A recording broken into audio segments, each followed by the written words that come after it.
If you're watching this, then they still haven't caught me. The Null Horizon Authority was never meant to be understood. It was meant to be obeyed. Its greatest strength wasn't its technology or its containment methods. It was secrecy. Today, that secrecy ends, at least where it all began. This is X1, the first anomaly, the reason the NHA exists at all, and the reason they never wanted you to know the truth. To understand X1, you need to go back over 200 years, late 18th century. The Antarctic Circle, uncharted, unforgiving, and believed to be empty. That's where a British naval explorer named Maxwell Null led an expedition that was supposed to chart ice drift patterns and trade routes. What he found instead changed the course of human history. Beneath the ice, not buried but preserved, was a city. Let that sit. Not ruins, not scattered remains. A city, streets, towers, plazas, an architecture that made no sense for its time. Maxwell documented it privately. He knew immediately that if this discovery became public, it would shatter everything science believed about history, civilization, and reality itself. Recovered document number 1 is a note believed to be written by a crewmate of Maxwell Null after first discovering X1. Let's read. Excavation beneath Arctic ice has confirmed the presence of a complete subterranean urban structure. Streets, buildings, and internal chambers remain structurally intact. No evidence of collapse or natural degradation has been observed. The site does not meet criteria for standard archaeological classification. Recommendation: continued excavation under restricted oversight. This is not a relic of the past. This is something displaced, something out of time.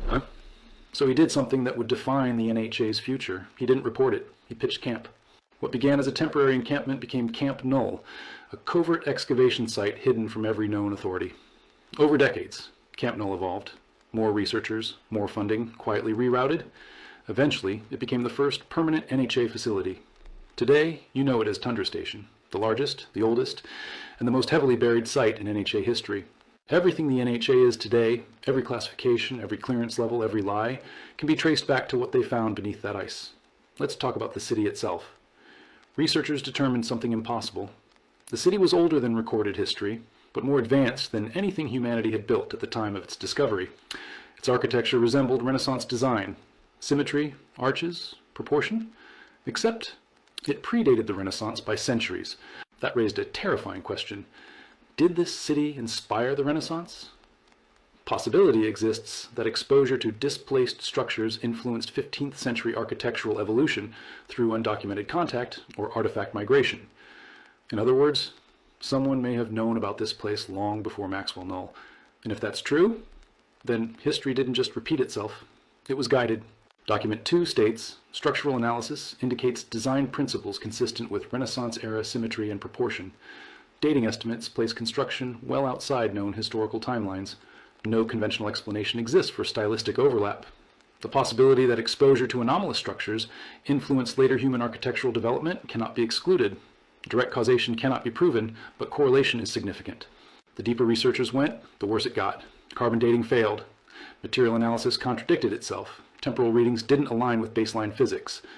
Eventually, the NHA reached a conclusion they would never publish. The city did not originate in our universe. It came from a parallel reality, one that was ahead of ours. At some point, the two universes merged. Not collided, not destroyed. Merged. X1 represents a remnant of a future parallel civilization displaced into baseline reality during a convergence event of unknown origin. That city wasn't ancient, it was lost.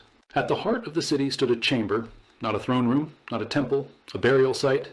Researchers believe it belonged to a high prince, though that title is still debated. What matters is what was carved into the pillar beside the tomb. A prophecy, the bridge prophecy. It spoke of worlds converging, of veils between realities thinning, of an authority formed to contain truth rather than protect humanity, and it spoke of the bridge. The most disturbing part? The prophecy wasn't vague. It didn't speak in metaphors alone. It mentioned a man wearing a crown, which I'm assuming is referring to my veil, written centuries before my birth, long before the NHA existed, long before I ever touched the veil. Designation crown appears consistently across all translations. No equivalent linguistic substitution detected. That's why the NHA buried X1, not because it was dangerous, but because it was accurate. If the world learned that history was manipulated, that reality had merged with a future civilization, that prophecy wasn't myth, but recorded fact, the NHA would lose control. X1 proves the NHA didn't discover the truth, and they inherited it, and then they weaponized it. They turned prophecy into surveillance, fate into containment, and knowledge into a leash. This is only the beginning. X1 wasn't just the first anomaly, it was the warning. The NHA ignored it. I won't.